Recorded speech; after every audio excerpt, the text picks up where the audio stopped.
Letting go is not forgetting. It's not pretending someone didn't matter. It isn't giving up on love. Sometimes letting go is simply choosing peace over attachment and reality over fantasy. In this video, we're exploring why letting go feels so painful, what the attachment really is, because most of the time it's not even to the person, it's just to your pattern. The Halo method can help you move from confusion to clarity. Whether you're releasing an old dream, a person, something that feels pattern, we're often grieving. And this is where we need to explore our lineage. Healing isn't about losing who you love. It's remembering who you are, what you need, and coming back to self. I'm Crystal Perrin. Welcome back to Lumen and Lineage. I'm so happy to have you back here today. Just let it go. As if it's that simple, right? You had this whole story, this fantasy, these moments with somebody, and it's not about pretending that something didn't matter. It's coming back to yourself and acknowledging that your feelings and your peace matters too. For years, I myself have stayed in a very unhealthy relationship because I always thought it was going to get better. I had the story in my head that if I did this or behaved a certain way, that I could micromanage everything and somehow it would all just be calm.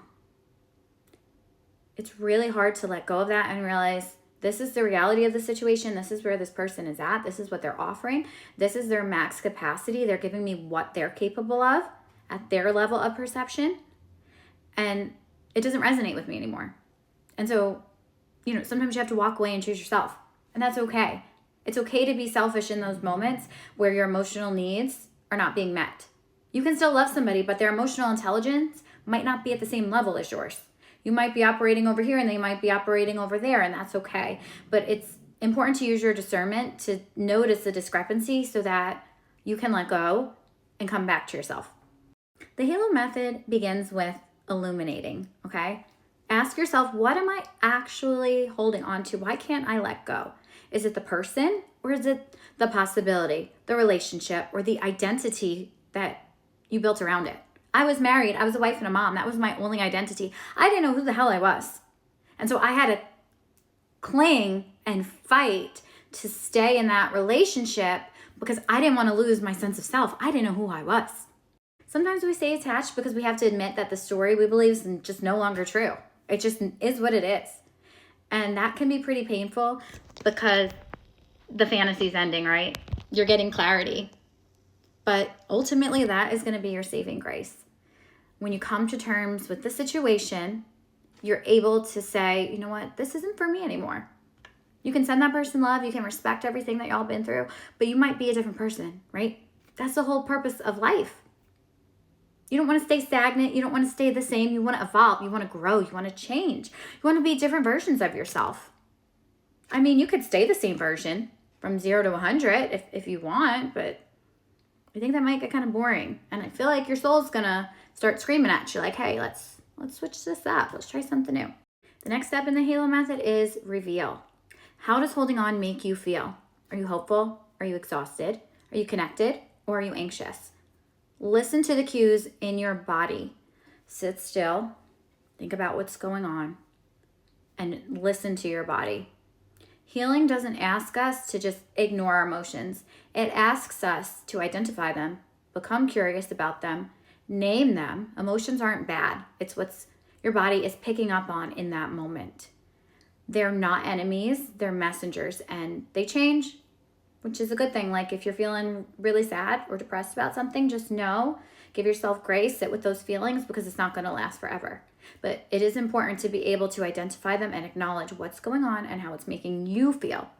Lineage is our next step. So this is identifying our patterns, our wounds, and this might get uncomfortable, but it's really necessary if you want to grow, evolve, or make it to the next level. So you're going to ask yourself, why is this so hard to release?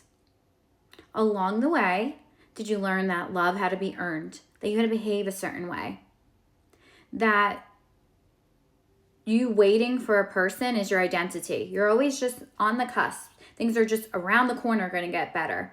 They're making promises. I'm going to go to therapy. I'm going to work on myself. These questions aren't about blaming yourself.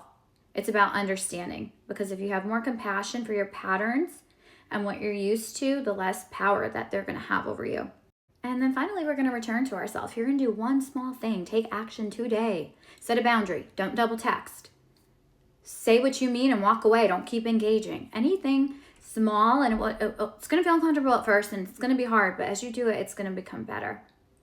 Who are you becoming if you release what no longer aligns? Okay, you're going to become a new version of yourself. One of the things I did was I wrote a list of what happens if I stay in this relationship, what my life looks like, and then what happens if I go. Okay, and weigh out the pros and the cons and just see what you're capable of. There's so much growth that can happen when you choose yourself and do what feels good for you. Because maybe you're going to become somebody who trusts actions, right? Instead of words. Like what people are showing you instead of what they're saying. Reality over potential. Okay, you deserve consistency and effort, kindness, compassion. You don't deserve to be gaslit, overpromised, underdelivered. Maybe it's somebody who doesn't confuse intensity with intimacy. That's me. Love the chaos. I see a red flag, I'm like, oh my gosh, this circle looks like a good time. Maybe that's you. Maybe you think that someone love bombing you and wanting to know everything that you're doing is healthy and normal. Because newsflash, it's not normal. Love should feel calm, not always full of chemistry and intensity. Like there needs to be some stillness at some point.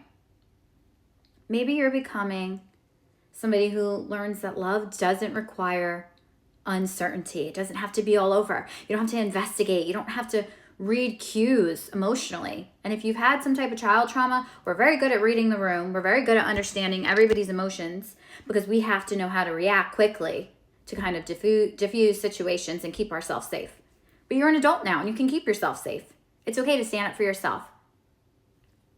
Letting go isn't rejecting somebody else. It's choosing not to reject yourself any longer, because guess who you are with most of the time? You. So you have to choose yourself. You need to say, I'm no longer going to abandon my peace to keep hope alive. It's not bitter, it's wisdom. And no matter how anybody tries to spin the block on you, honey, your peace is your number one priority. If something doesn't feel good to you, learn to trust yourself. Show up for you. And you might actually realize that the hardest part isn't losing the relationship. It's losing the version of yourself that you identified with in that connection. You believe that you had to settle for less than you deserved. And when you stop doing that, even in a small way, something beautiful will happen. You're not chasing anymore. You're not convincing. You're not waiting for someone else's permission to feel good and live your life and do things that you want. You come home to you. You come home to yourself, which is so amazing and incredible. If this resonated with you at all, please leave a comment. Damn dog, hold on. I'm so excited because I have an affirmation deck that you can print out and you can recite to yourself, and you can use the affirmations in Vibe Sesh, which is a subliminal tool that you can use while you sleep. This way you can help rewire the neurons in your brain. It's fabulous. I also have journal prompts that are available and reflection worksheets. I also offer Halo voice notes so that you can send me a voice note and tell me your experience, what's going on, so I can sit with you, I can listen, I can help you work through things. If you're looking for support, reach me at the Halo Method on Instagram. Until next time, observe the pattern, return to yourself.